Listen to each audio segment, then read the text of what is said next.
छोटे छोटे बच्चों को देखें खुद शुगर हो रही है। और जब हम डांटते हैं तो फिर ज्यादा मसले होते हैं, बच्चा रिएक्ट करता है, खामोश होकर बैठ जाता है। बट सब नफसियाती मिसाल का शिकार भी हो जाते हैं जब हम बच्चों को किसी चीज से रोकते हैं। पिज्जे के अंदर जितनी मर्जी आप बड़ी कंपनी का ले लें, उस पूरी अगर लार्ज पिज्जा आप लेते हैं तो उसके अंदर मेरे ख्याल 80-75% या 85% तो ब्रेड ही होती है। आज के बच्चे जो हैं तो पिज्जा तो आप इन दोनों ने देखा है ना, इन्होंने खाना शुरू किया ना दोस्तों। हम तो पिज्जा बचपन से खा रहे हैं, उनको पता ही नहीं कि हाइजेनिक चीज कौन सी है और अनहाइजेनिक चीज कौन सी है। अगर आप उनको मना करेंगे तो मुंह बना लेंगे। और बट सब देखें, जो आज मुझे जिस बात पे गुस्सा आ रहा था वो ये पिज्जे के ऊपर बहस हो रही थी घर पे।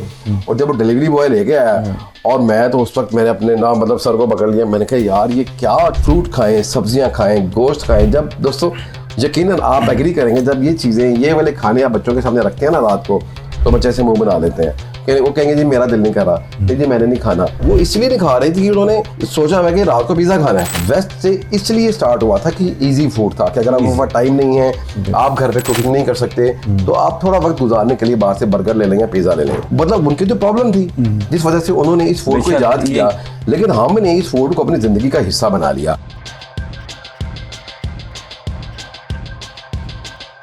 अस्सलाम वालेकुम दोस्तों, मैं हूं मोहम्मद इमरान अली और मेरे साथ हैं साजिद नसीम भट्ट साहब।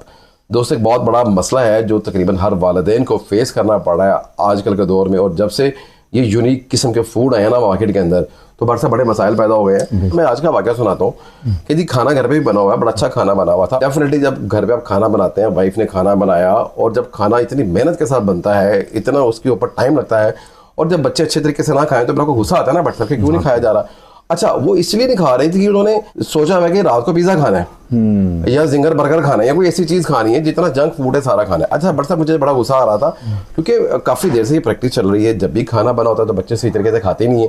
तो दोस्तों मैंने मतलब बड़ा परेशान था, तो मैंने कहा बट साहब के साथ भी इस बात को डिस्कस करते हैं। बट साहब का बहुत एक्सपीरियंस है खानों के हवाले से भी। मैं पहले बच्चों को डांटने लगा था, अब फिर मैंने सोचा कि पता नहीं मुझे डांटना चाहिए या नहीं डांटना चाहिए। अच्छा बट साहब एक इशू और है कि बच्चों के हाथ में गैजेट्स हैं, मोबाइल है, तो उनको ऑनलाइन ऑर्डर का भी पता कि ऑनलाइन ऑर्डर कैसे करना है।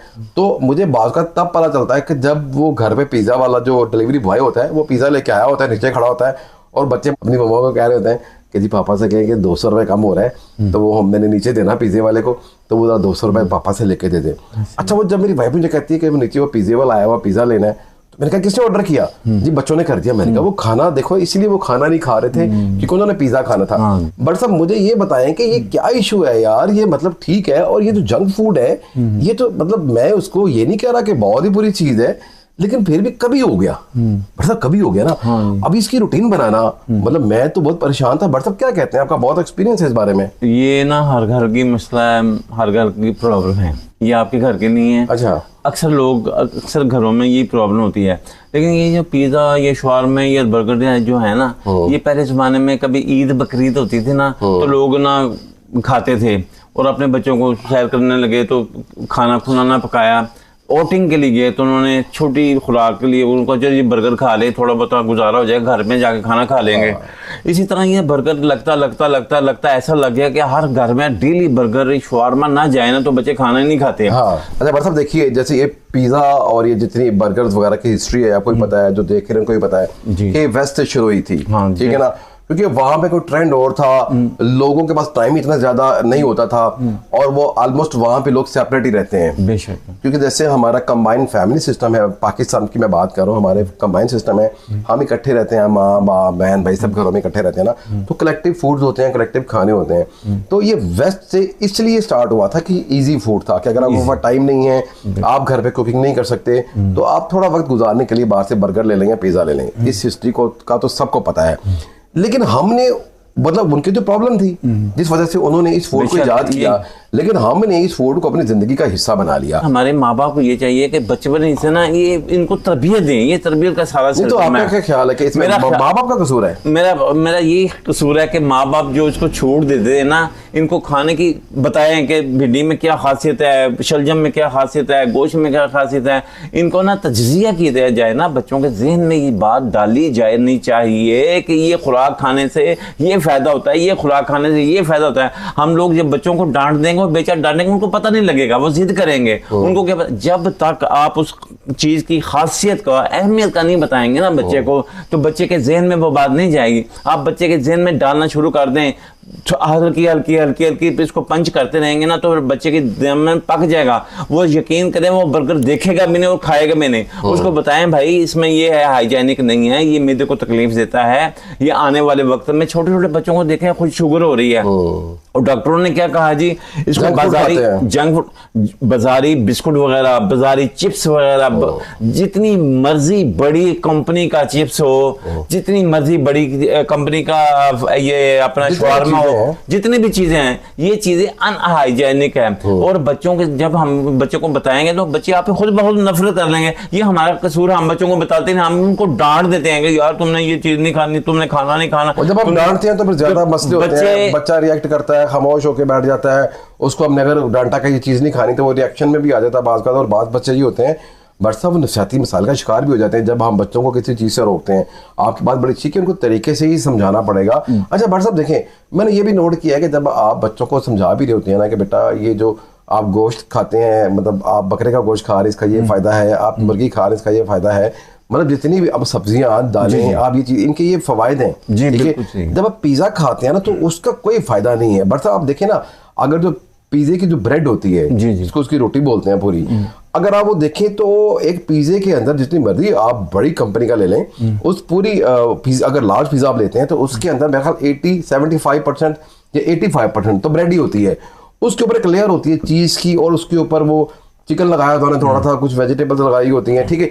ये करके तो आप इसका मतलब है 15% आपको सिर्फ चीज और चिकन मिलता है, बाकी आपको ब्रेड ही मिलती है, ठीक है। और आप उनकी प्राइसेस चेक करें कितने कितने महंगे होते हैं। बचपन में बट साहब यकीनन आपने भी खाए होंगे दोस्तों।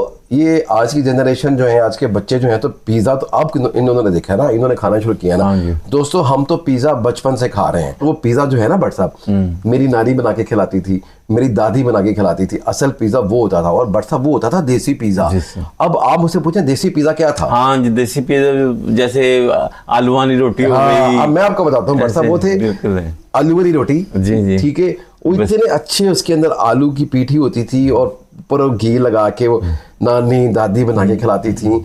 और बट सब कीमे वाली रोटी, आलू वाली रोटी, बेसन वाली रोटी, मूली वाली रोटी, वो थे हाइजेनिक फूड। और हम बचपन में खाते थे बैठ के, और उसका फायदा ये था कि नानी या दादी गर्मा गर्म बना रही होती थी और हम खा रहे होते थे।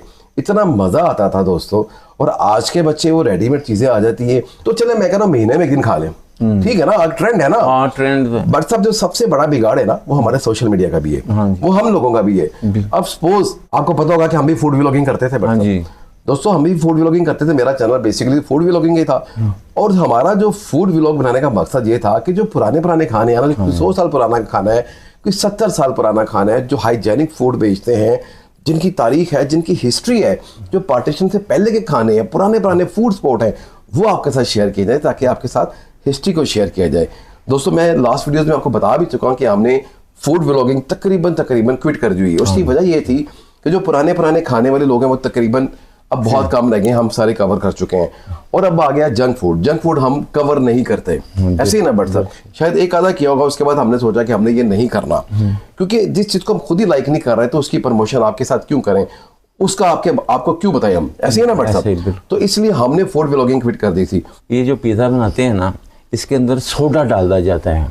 जब तक आप सोडा नहीं डालेंगे ना तो ये फूलेगा नहीं, खमीर नहीं बनेगा।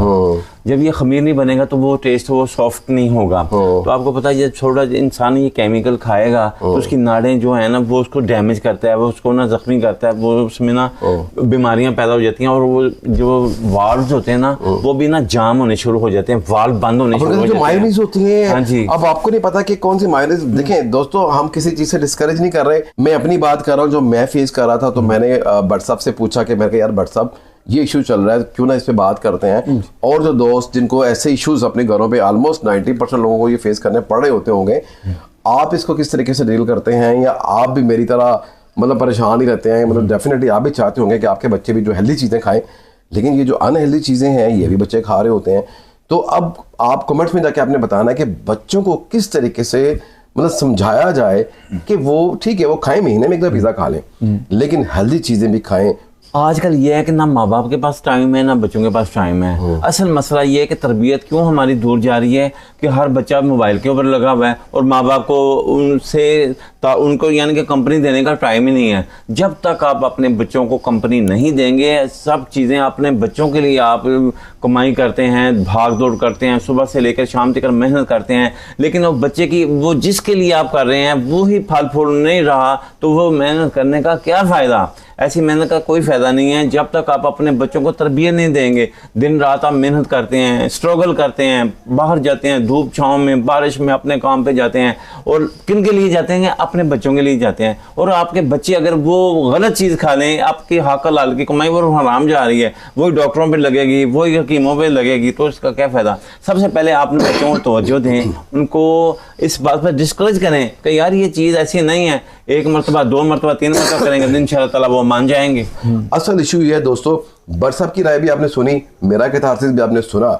आपकी क्या राय इस बारे में कमेंट्स बॉक्स में जाके जरूर बताइएगा। वीडियो अच्छी लगी हो तो लाइक कीजिएगा, सब्सक्राइब कीजिएगा और कमेंट्स बॉक्स में अपनी राय का इजहार करना ना भूलिएगा। अपना बहुत सारा ख्याल रखिएगा और हमें दुआ में याद रखिएगा। अस्सलाम वालेकुम। और मेरे यार दोस्त सज्जन बिली Hong Kong, Taiwan, Singapore, Korea, China, Japan, India, तुर्की, जहाँ भी हैं, हिंदुस्तान में भी हैं, तो हमारी इस फिल्म को लाइक करें, पसंद करें, शेयर करें। इंशाअल्लाह ताला मिलते हैं थोड़ी सी ब्रेक के बाद। अस्सलाम वालेकुम।